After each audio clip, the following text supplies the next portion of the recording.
News 18 India. बता दें, Kuwait में ड्रग्स नेटवर्क का मास्टरमाइंड, इस खबर पर बात करेंगे।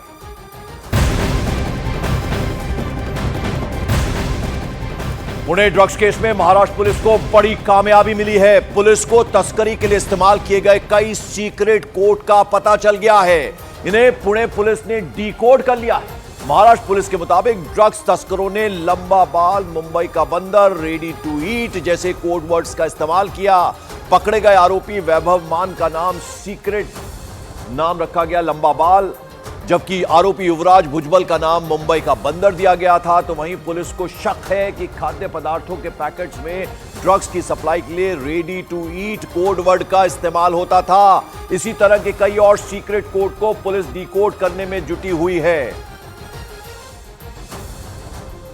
और इस बीच देश की सबसे बड़ी ड्रग्स जब्ती मामले में जुड़ी एक और बड़ी खबर। 3500 करोड़ रुपए के ड्रग्स मामले में पुलिस ने इस सिंडिकेट के मास्टरमाइंड की पहचान करने का दावा कर दिया है। नारकोटिक्स कंट्रोल ब्यूरो और पुलिस के मुताबिक देश भर में ड्रग्स के इस काले कारोबार को संदीप दुनिया उसका नाम है, इस नाम का आरोपी चलाता है, जो काठमांडू के रास्ते कुवैत भाग गया। संदीप दुनिया को पकड़ने के लिए पुणे पुलिस इंटरपोल से नोटिस जारी करवाने की तैयारी में है। इस मामले में हवाला के जरिए लेन देन के सुराग मिलने का भी दावा किया गया है। तो ये सरगना है संदीप दुनिया, और इसके ड्रग्स के अड्डे हैं कई राज्यों में, कई स्टेट्स में। पुणे, दिल्ली, पंजाब और विदेशों तक ड्रग्स की सप्लाई हुई है। सबसे बड़ी खेप जो है उसकी बरामदगी हुई है, महाराष्ट्र की पुणे पुलिस ने की है अलग अलग जगहों पर छापेमारी करने के बाद।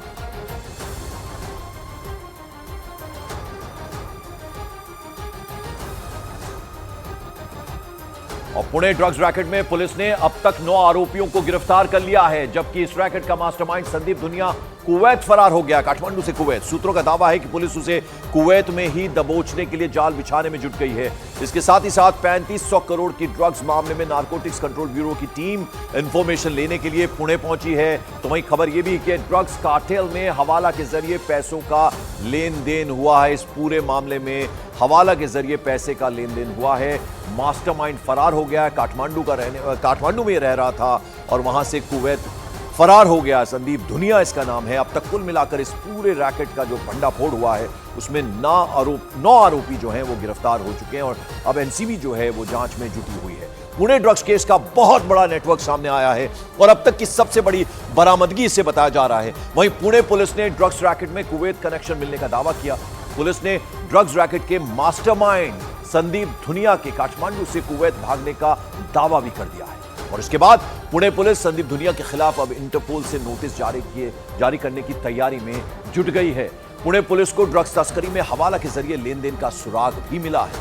उसके अलावा पुणे पुलिस ने ड्रग्स रैकेट में अब तक 9 आरोपियों की गिरफ्तारी की। अब तक 8 लोगों की गिरफ्तारी हुई थी, अब उसमें एक और नंबर बढ़ गया है। साथ ही साथ दिल्ली से पकड़ी गई 970 किलो ड्रग्स पुणे के लिए रवाना कर दी गई है और ड्रग्स केस में दिल्ली से गिरफ्तार 4 आरोपियों को भी पुणे भेज दिया गया है। यानी इकट्ठे अब इनसे पूछताछ होगी। इस पूरे मामले की जांच के लिए नारकोटिक्स कंट्रोल ब्यूरो यानी एनसीबी की टीम भी अब पुणे पहुंच चुकी है। ताबड़तोड़ एक्शन जारी है।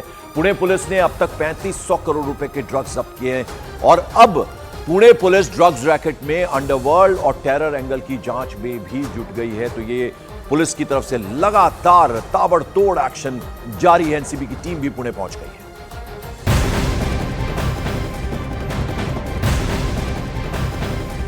और इस बीच बड़ी खबर, शाहजहां शेख के ठिकानों पर एनफोर्समेंट डायरेक्टोरेट की रेड पड़ी है। शाहजहां शेख के 6 से ज्यादा ठिकानों पर ईडी की टीम रेड कर रही है। तो ये एक मुख्य आरोपी है जिसका अभी तक कोई सुराग नहीं लग पाया है और लगातार पुलिस उसकी तलाश में जुटी हुई है, लेकिन उसका अभी तक कुछ पता नहीं चला है। संदेश खाली मामले का मुख्य आरोपी शाहजहां शेख अभी भी पुलिस की गिरफ्त से बाहर है, लेकिन अब उसके जो ठिकाने हैं वहां ईडी की टीम रेड कर रही है और 6 से ज्यादा ठिकाने जो हैं वहां एक साथ इस वक्त रेड डाली जा रही है एनफोर्समेंट डायरेक्टरेट की तरफ से। अब उसको दबोचने की तैयारी है और उसके जो ठिकाने हैं उन तक अब ईडी की टीम पहुंची है और लगातार छापेमारी हो रही है। 6 से ज्यादा ठिकाने हैं।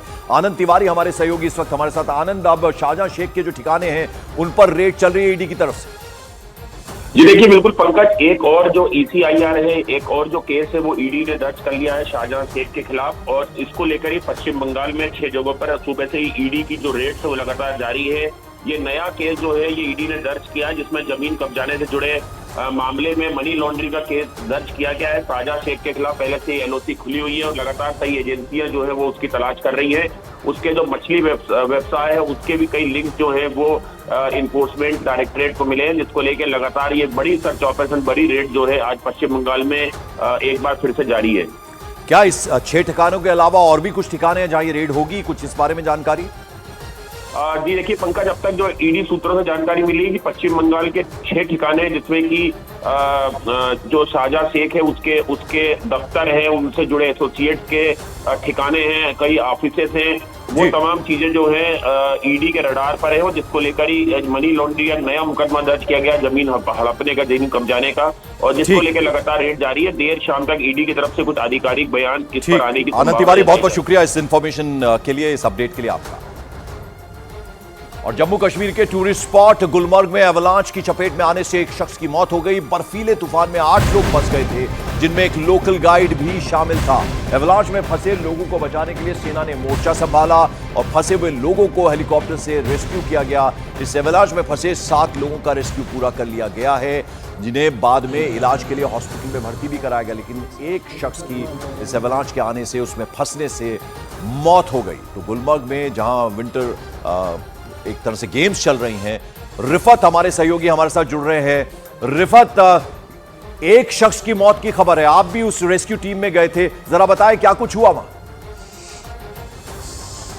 देखिए पंकज, बहुत अनफॉर्चुनेट इंसिडेंट था और उसमें एक रशियन स्कैर की मौत हुई, क्योंकि रेस्क्यू ऑपरेशन क्विकली लॉन्च किया गया विद इन 15 मिनट्स। उसमें भारतीय सेना थी, यहाँ की स्की पेट्रोल की टीम थी, Gulmarg development authority, tourism department, बाकी पुलिस के लोग, उन्होंने क्विकली रेस्क्यू ऑपरेशन किया। मैं दिखाना चाहूंगा, जो हमें दर्शक देख रहे हैं, ये वो स्पॉट है जहाँ पे ये सारा कुछ हुआ। यानी ये जो है यहाँ पे ये एग्जैक्ट स्पॉट है जहाँ पे ये सब कुछ हुआ।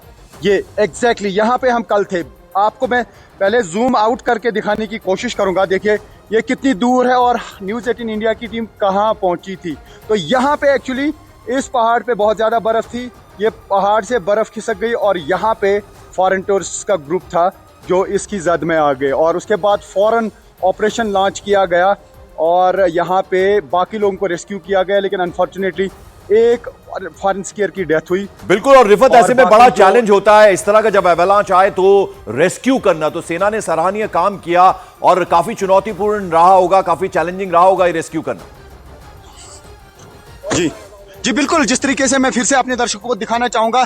देखिए ये गुलमर्ग वादी है, बर्फ से ढकी हुई है, नीचे तकरीबन 4 से 5 फीट बर्फ है। लेकिन ये जो टॉप आप देख रहे हैं पंकज, ये माउंटेन जो है ये अफरवट माउंटेन है और यहाँ पे 10 फीट बर्फ ऊपर है।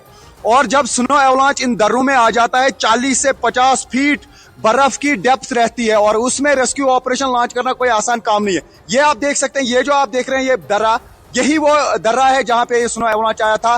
बिल्कुल एग्जैक्ट वही स्पॉट है। तो यहाँ पर ही रेस्क्यू ऑपरेशन भारतीय सेना ने, सिकी पेट्रोल ने, टूरिज्म डिपार्टमेंट के लोगों ने, जीडीए के लोगों ने लगाया और 15 मिनट में क्विक ऑपरेशन कर दिया गया और उसकी वजह से बाकी लोग बच गए। ये जूम आउट करके आप देख सकते हैं ये कितनी दूर का एरिया है। और जब मैं यहाँ उस स्पॉट पे था, मैं भी क्विकली यहाँ पे पहुंचा और उसके बाद जो है रेस्क्यू ऑपरेशन जारी था और हमने दर्शकों तक जो है